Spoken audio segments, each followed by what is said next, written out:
and welcome to Indo Politics. I'm Mary Regan, and over the next half hour, Aisling Moloney and I will talk you through the weekend ahead, what to expect, and also some other political developments of the week.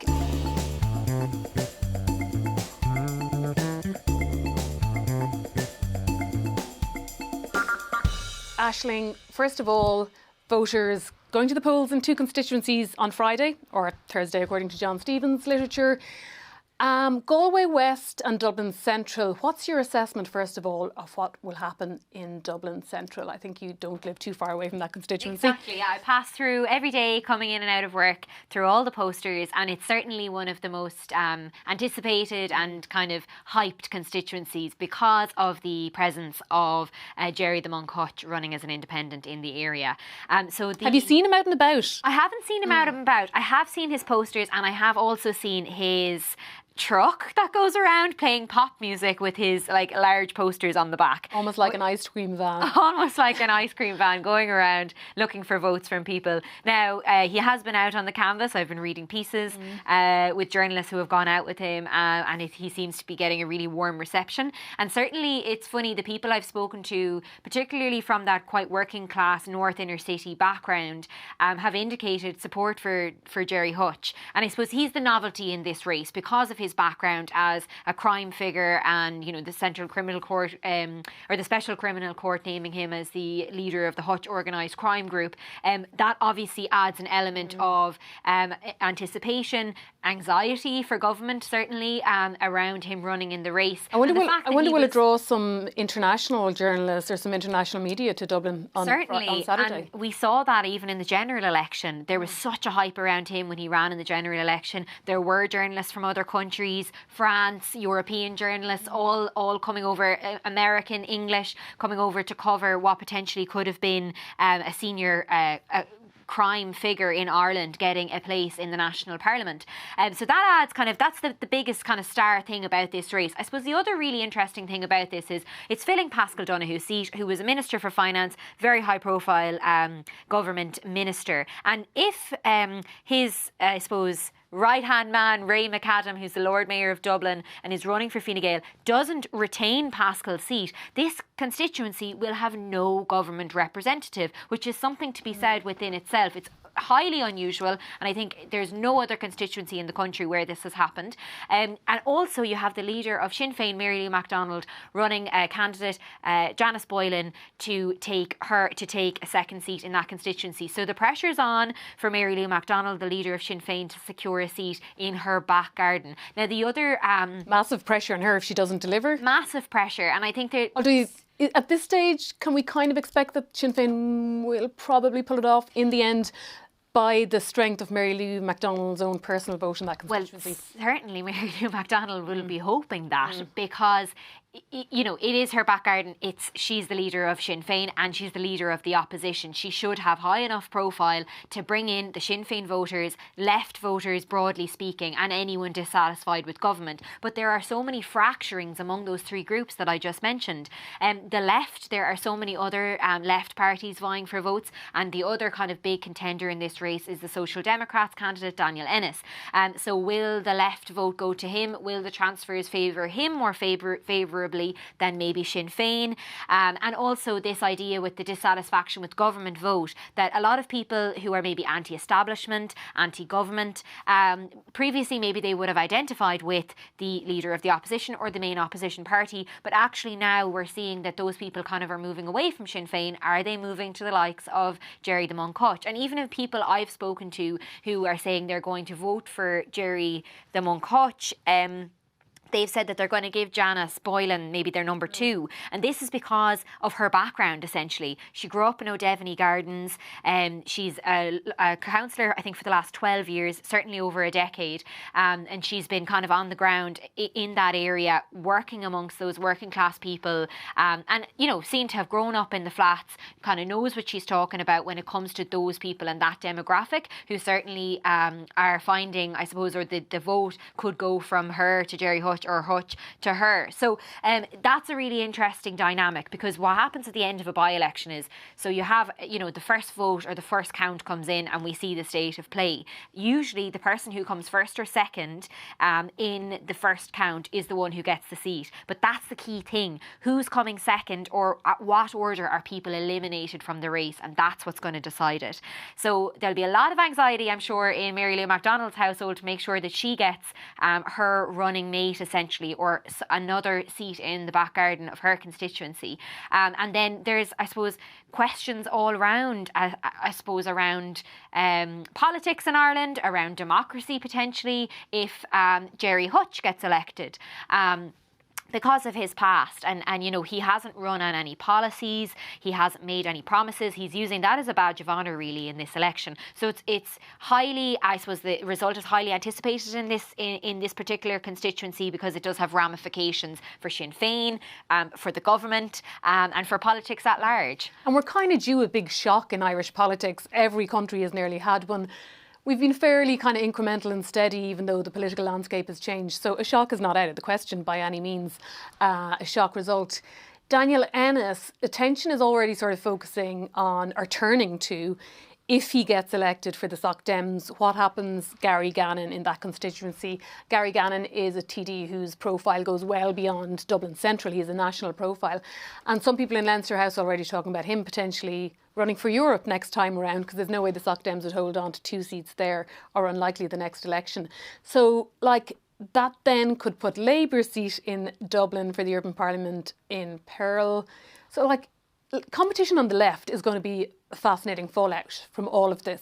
Absolutely. And actually, who have we seen out in recent days talking about maybe something to avoid with that fallout is Ivana Bacik, the leader of the Labour Party, very much advocating for a left alliance, or for Labour, the Social Democrats and the Green Party to come together to be, I suppose, a bigger bargaining force and bargaining chip in Leinster House for government formation, saying that they kind of have larger differences with Sinn Féin than they do with those two other parties, that they could coalesce over something more coherent and be a force to be reckoned with in any government formation talks. And that's really interesting, because we're sowing the seeds right now for the next election, essentially. So the trends and the outcome of the 2029, I think it's the next time we're set to go to the polls in a general election. It feels like a long way off, but the trends and movements and relationships formed between parties, formed within constituencies, are being set now for that time come 2029. It could be earlier, of course, as well. So that's quite the interesting fallout, I suppose, when it comes to the left.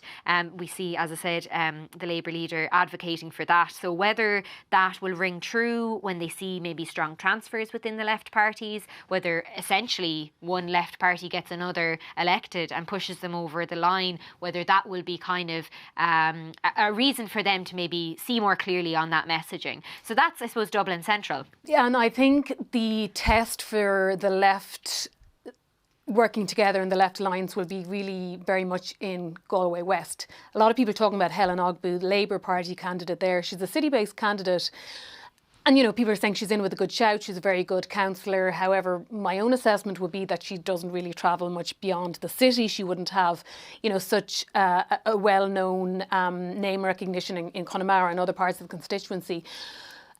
And it was pointed out to me that people in the Soc Dems in Galway aren't necessarily going to be giving their transfers to Labour, nor are Sinn Féin, for example, because they really don't want to see helping what is kind of their rival party now. So I'm not sure the Left Alliance is going to work very well there. And I think this is its first big electoral test. Do you think it's wise for them? Do you think they should be? I mean, is it wise for them to pick fights amongst each other when they could potentially come together on policy points, when they have bigger fish to fry with being against maybe Fianna Fáil and Fine Gael and Sinn Féin, let's say? Well, Labour and Soc Dems both chose to stay out of government this time around. They could have gone into coalition, particularly Labour. People in Fianna Fáil and Fine Gael would have favoured maybe a Labour supporting that government. But they stayed out because they were watching each other's back for, they're competing against each other to be the bigger party next time around. So you have this dynamic of Sinn Féin versus Soc Dems and maybe Soc Dems versus Labour, and that's all competition there. I think in Galway West, really, I don't know what you're picking up, but to me it seems really at this point a straight shootout between Sean Kine and Noel Thomas, two Moycullen men based very close to each other, in the geography of the constituency. And Fine Gael, the closer voting day gets, are kind of smelling victory here, even though they don't have it in the bag. But I think the opinion poll, which showed them slightly ahead, meant you had like armies of Fine Gael people descending on Galway West, former ministers, current ministers, just to push this over the line. But a big unknown is Noel Thomas. He performed quite well in the last general election. He's performing well in the opinion polls, just behind Sean Kine. But, can he get transfers and can he translate to the city? And I think one of the big things when you're getting elected is that, especially when you're going for like first, second, third, fourth preference.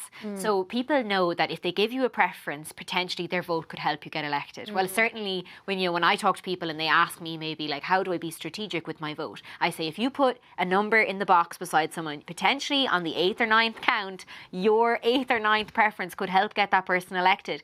And I think Noel Thomas's problem is that people may not put any preference in his box because of certain comments he has made or for the party he stands for. So he's standing with Independent Ireland. He used to be with Fianna Fáil. Now, the question is, will he get some people who also support Fianna Fáil throwing him support? That could be good for him. But he could also get people who did not at all agree with his comments about migrants in relation to the building that was earmarked for asylum seekers that was burnt down in Galway West in 2024, and he said that at the time the inn was full, and comments to that effect. Didn't get him. Got, I suppose, a disciplinary investigation was launched by Fianna Fáil, and he ultimately left the party. And so there are people who would be strongly against those comments. Now there are also plenty who would agree with him, and there are people who will vote for him for that reason. But there are others who would maybe vote against him, as in not give him any preference. And so in an election where you're just trying to really cover all the bases, and particularly in a by-election where the bar is that much higher, I wonder will he not be as transfer friendly as other parties. And I'm thinking of like Sean Kine from Fine Gael. While some people might be broadly, unhappy maybe with where the government is going, or with the government at the moment, Sean Kine is a senator. He was a minister, a junior minister. He has represented the constituency before. There is a Fine Gael vote in the constituency. They already have a seat with Hildegard Naughton. So that's something to consider there, where he'll get that support, kind of tacit support from people who maybe felt he did an okay time the last time and give him maybe a fourth or fifth preference. Again, that fourth or fifth count could put him up and up and up, and that's, in a by-election, that's the secret, is getting those transfers along the way. And in fairness to Noel Thomas, he hasn't made migration or any of that an issue during this campaign at all. And he's actually managed to put some clear blue water between those comments and now.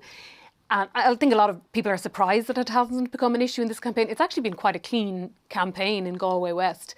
But then the question is, can a government TD really in the current climate win a seat? I think everyone knows the adage, and the facts show that governments do not win by-elections essentially. Since the 80s, I think in that many years, only 3 by-elections were won by government candidates, and they were for when the seat came up because of a death essentially, and so not because somebody just left politics or became president in this case, in Galway West case. So it's stacked against the government. But then again, Sean Kine is a candidate who has a track record. And in an election where you're really fighting for that currency of your brand and people knowing you, there is cohorts of people in Galway West who do know him. And you look at, even just take, for example, the Fianna Fáil candidate, who is a first-time councillor and a young guy, Ciaran Keane. He doesn't have that currency within his own name or his own brand that Sean Kine does. So in that case, it's an extreme uphill battle for Fianna Fáil in that constituency, whereas Fine Gael, they have kind of a leg up. He has a national profile because he's a senator and was a junior minister. So it's not beyond the pale. It's not beyond a shock that he would get that seat. Fine Gael will be rubbing their hands together with delight. Fine Gael got 19% of the first preference vote in that constituency in the last general election when, things hadn't gone so well for Simon Harris during the course of that election campaign. They still got 19%. And Sean Kine has made his campaign not really about Fine Gael at all, actually. He's made it about Galway, number one, and Sean Kine. So it's very much looking for a sort of personal vote, and also a vote based on his delivery. He talks about a community centre in his village in Moycullen. He talks about the Connemara airport and the swimming pool for on the outskirts of the city, which was sort of re-announced in the last couple of days. So they're making this about delivery and about him personally, and a personal vote for him. And I just think it would be a staggering victory for Simon Harris, unable to contain himself next Monday if they do pull this off. And we'll just get to Fianna Fáil before we leave this conversation. I think the question is, how low can they go? In terms of their, the turnout for their vote. Talk about a turnaround. Okay, 2007 was the last time they held a seat in Dublin Central, and that was Bertie Ahern. And we know how Bertie Ahern has featured as well in this race, with his comments about migrants on the doorsteps while he was canvassing for the Fianna Fáil candidate in Dublin Central, John Stevens. And as we mentioned previously, their candidate in Galway West is Cillian Keane, who's a young first-time councillor. I don't think either of their candidate selection has been, their top brass bruiser councillors who have almost nearly gotten a general election seat. Neither of them are tested in that way. And so whether the loss will be as bruising because they weren't maybe the best, they weren't maybe like a Sean Kine candidate, then is it as damaging? I don't know. But it will certainly be a very bad day for Fianna Fáil. And I think because maybe the expectations are low and the hopes are low, maybe it won't be as bad as it turns out, but it will still be bad. Yeah, and in the longer term, they don't seem to have a plan for Dublin Central winning back that seat in that one stronghold. They also are going to be in a bad position in Galway West because, as we know, famously in the last election they ran Gráinne Seoige as celebrity candidate. That went badly wrong for them. They've one seat there now with John Connolly, but if Fine Gael comes back with two seats, and you also have Noel Thomas, if he doesn't win this weekend, he's well positioned to win a seat at the next general election. Same with Helen Ogbu. So they have a strong Independent Ireland, strong Labour candidate and two Fine Gael seats there. It's going to be very hard for Fianna Fáil to ever win back two seats in that constituency. Potentially, yeah, absolutely. And that's where your strategy and planning has to come into play in politics. You have to have an eye on the future and developing candidates and developing constituencies. And that's something that unfortunately Fianna Fáil did not come to grasps with in Dublin Central, and they could see that problem on the horizon for them in Galway West. I was almost like Micheál Martin didn't really care about these by-elections. It was almost like they were a complete afterthought to him. And just sticking with something that is an issue actually in Galway West, I think, and probably in Dublin Central as well. Galway West, famously the constituency of Catherine Connolly and Michael D. Higgins, President Connolly and President Higgins before her. And there is big support for the flotilla, who are seeking to provide aid for Gaza and who are now returning, having been detained. This has really shone a spotlight now, hasn't it, on the government's policy and what many see as sort of slow walking on the Occupied Territories Bill. And what it does is brings back into focus for people this issue. And I suppose the people that are watching the Occupied Territories Bill and what the government are doing on Gaza and Palestine won't have forgotten it. But the general public then, when this comes up again, when the flotilla activists were detained by Israel, it comes into the news and people go, hang on, Ireland as a country is very supportive of Palestine, but yet we haven't enacted the Occupied Territories Bill. So Helen McEntee this week in the Dáil revealing that it's going to come, there will be legislation published in the next couple of weeks, she said, around this. This has been trucking on since even 2018 when Francis Black, the senator, brought it in and the government kind of took it on. Now they've watered it down. It's unlikely to include services.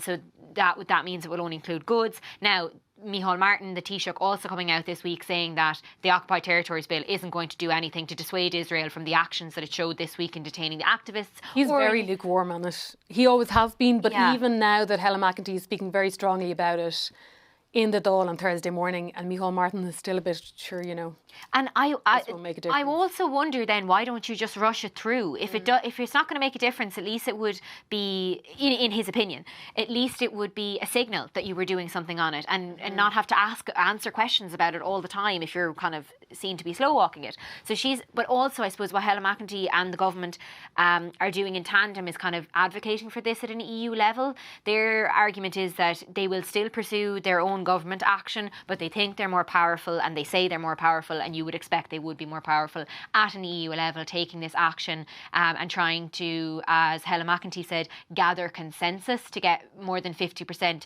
of member states to support some sort of sanction on illegal Israeli settlements or trade with illegal Israeli settlements, and that will, she says, that's easier to do that than full out sanctions, especially on goods and services with illegal Israeli settlers, because she says that that's much more unlikely to get across the line. So it's an interesting one, because I do understand people's passion around it. I do understand where people are coming from when they do criticise the government for slow walking this.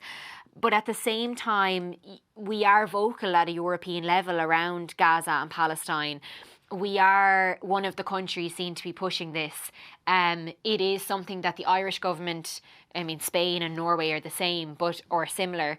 We are one of a few countries that are very outspoken on it. So it's a difficult one to bat the government with, because I think a lot of people would appreciate the steps the government has made, but maybe the more hardliners in relation to the support of Palestine and Gaza, people who are very involved in the cause, would be very critical of how the government are dealing with it. And I suppose, look, the all-out horrific fighting in Gaza and horrific bombing has kind of subsided for now, but it's not long from the mines, and I suppose many Irish people are conscious of very much keeping it in the news agenda and keeping it at the top of political agendas as well. And as you said, Helen McEntee and Micheál Martin trying to turn the focus to what Europe can do. Yeah. Micheál Martin's raising that with President Macron today.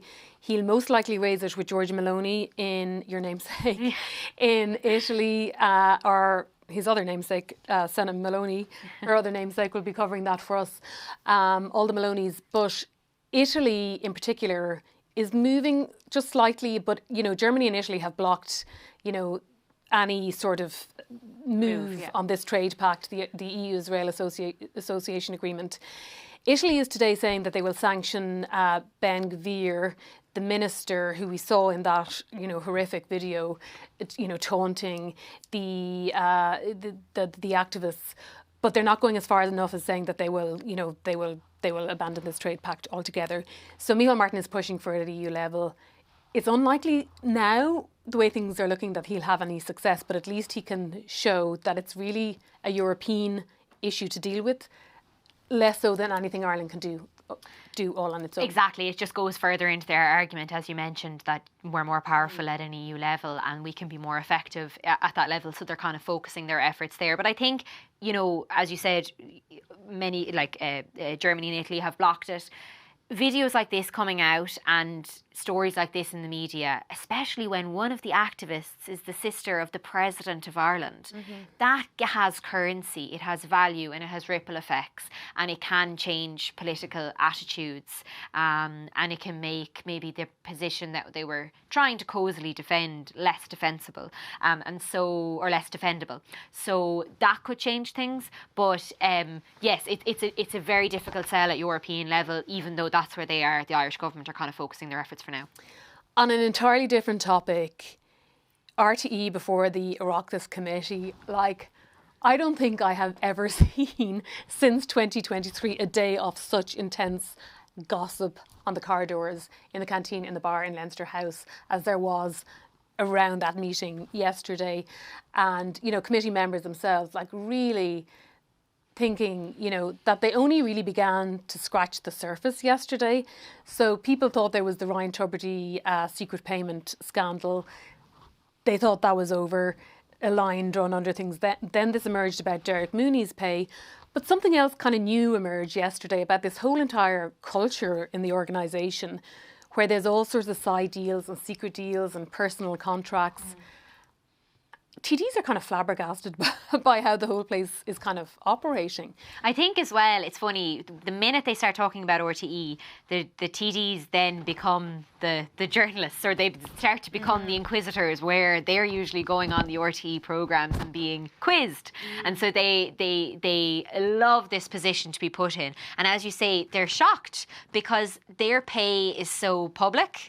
And it's so regulated now. Many people will give out about their expenses and all that. But they're then looking at the people that are scrutinising them, the journalists in RTE, let's say, for example, and they're shocked at how the system is set up. And I suppose, I reported on the whole saga, 18 months I think it was, from maybe start to when it tapered off, of the saga with RTE. And at that time it was this kind of blowing the lid off the whole thing. But really it was only the bubbling surface of the issue that was dealt with. The big names, the big issues. And what's happening now is we're in this post-transparency or post-truth or, post-scandal situation where 3 years ago, Kevin Backhurst was trying to the Director General of RTE was just trying to come to terms with all these big issues that were bubbling up. And then he had to, bring in a new strategy and do all that, and kind of had to say to the political establishment, like, look, we're working on it. But we're 3 years hence now, and eyes have come on them again. And I think the politicians, after scratching the surface 3 years ago, have now opened a gaping wound, and they're looking in and they're saying, is that how you really run things? And this is where, Kevin Backhurst and RTE brought in logistical and operational change, let's just say, at the start. They tightened up, things around expenses, acting up allowances. They tightened up what they said around salaries, so-and-so wouldn't be paid, or no one would be paid more than the DG. But now, 3 years hence, it's a cultural change they need, and he revealed a lot yesterday, or he revealed a lot this week. Kevin Backhurst did in that meeting about the cultural issues around pay and contracts in RTE, which are still there and haven't been cleaned up. And it is a deeper piece of work. But I think the best way for both Kevin Backhurst to exact that change and for that to be done is to have that political fire behind them saying you have to do it and you have to move and you have to change. So that's where they are at the moment. It looks like the media committee members want them back in again. The PAC are going to have them in again. Back in the summer of 2023, pubs were having live screenings of Oireachtas committees when the RT bosses were in. There were TikToks of those committee meetings with more than 2 million views. It was huge. The nation was gripped. I think this time around, even though, it's fascinating, I don't think the country is gripped to such an extent, but the government really does not want another RTE psychodrama. They don't want to find themselves in a situation where further revelations come out, there is further mistrust or a further fall off in people paying their licence fee. They certainly don't want to find themselves in a situation in the coalition where they are seeking, new senior management or even a new DG at RTE. They don't want to go back there. So while they're willing to sort of bang the table a little bit, they kind of want to keep things as calm as possible. And committee members were saying to me yesterday that they sensed that Kevin Backhurst and Adrian Lynch knew that. They knew they were kind of on very safe ground. They knew they have the backing of the government very strongly. And while the government wants to see some changes, for example, the government does want to see more transparency around what independent programming is paid, they don't want to rock the boat too much. And for that reason, the committee kind of thinks, OK, we're finding out a lot here, but this is not really going to go too far. It's money at the end of the day, isn't it? Because 3 years ago, when the scandal started, the government decided to keep the TV licence model. So that was it. That's their decision, and they have to stick with it now, essentially, unless they're going to take a complete U-turn on it.